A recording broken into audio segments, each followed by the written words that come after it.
भाजपा के एक master stroke से विपक्षी हो गए घायल, मच गई खलबली, हो गए परेशान।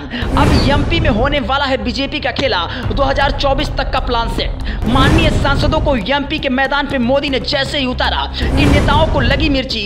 अब इन नेताओं की होगी असली परीक्षा। एमपी में भाई भतीजावाद खत्म करके लोकसभा संग्राम के लिए दे दिया बड़ा संदेश। मामा शिवराज के ऊपर खतरे की घंटी। क्या बदल जाएगा मध्य प्रदेश का सीएम चेहरा? मोदी के मास्टर स्ट्रोक से फेल हो जाएगी इंडिया गठबंधन। चुनाव से पहले ही पक्की कर ली आधी जीत।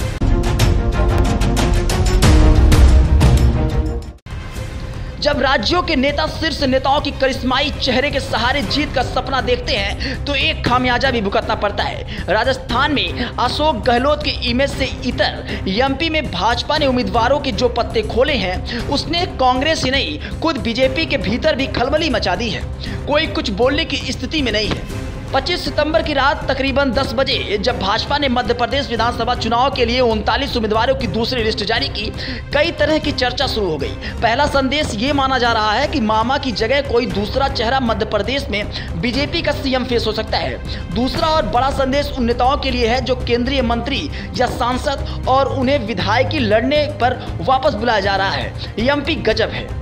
केंद्रीय मंत्री को वापस विधायक का चुनाव लड़ने भेजकर भाजपा ने आने वाले विधानसभा चुनाव के लिए ही नहीं, 2024 के लोकसभा चुनाव के लिए भी बड़ा संदेश दिया है। जी हां, अंदर खाने से जो खबर निकलकर सामने आ रही है, उससे साफ है कि कुछ सांसद महोदय अपने बेटे या करीबियों के लिए टिकट मांग रहे थे।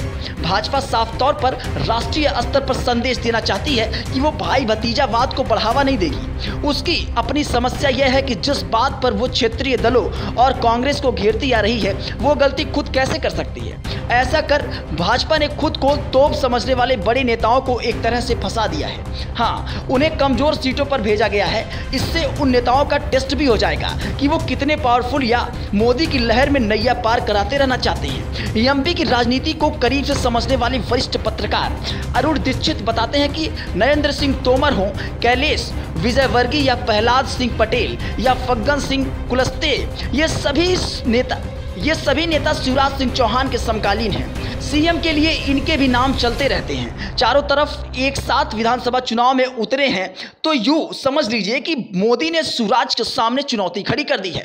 शिवराज के एंगल और विपक्ष के जीतने वाले नैरेटिव का तोड़ है। यहाँ बात उन प्रमुख नेताओं की करते हैं जिनकी विधायकी लड़ने वाले मध्य प्रदेश भेजा जा रहा है। पहला बड़ा नाम कैलाश विजयवर्गीय का। इनके बेटे आकाश विजयवर्गीय इंदौर 1 से विधायक हैं और पिता को टिकट मिलने से बेटे का टिकट कटना पक्का हो गया है। मीडिया में उनका बयान भी आया है। कुछ घंटे पहले उनका दर्द छलक पड़ा जब उन्होंने कहा कि आकाश ने मेहनत कर जगह बनाई है, लेकिन पार्टी का आदेश मानना पड़ेगा। मैं आश्चर्यचकित हूँ। इस तरह नरेंद्र सिंह तोमर मुरैना से सांसद और कृषि मंत्री भी हैं, लेकिन दिमनी विधानसभा सीट से वो एक बार फिर चुनाव लड़ेंगे। 24 घंटे पहले यहाँ उनके बेटे देवेंद्र तोमर की बात चल रही थी। अब बेटे की मांग के उलट पिताजी को पार्टी ने विधायकी के लिए उतार दिया है। गौर करने वाली बात यह है कि दिमनी कांग्रेस का गढ़ रहा है। 2008 में आखिरी बार बीजेपी यहां से जीती थी। कुछ लोग कह रहे हैं कि तोमर को कांग्रेस के किले में जीतने के लिए जोर आजमाइश करनी होगी। अंदर खाने चर्चा हो रही है कि तोमर यहां गिर तो नहीं गए। केंद्रीय मंत्री प्रहलाद सिंह पटेल को नरसिंहपुर से उतारा गया है और इसी सीट से उनके भाई विधायक हैं। अब प्रहलाद के आने से भाई जी का टिकट कटना तय है।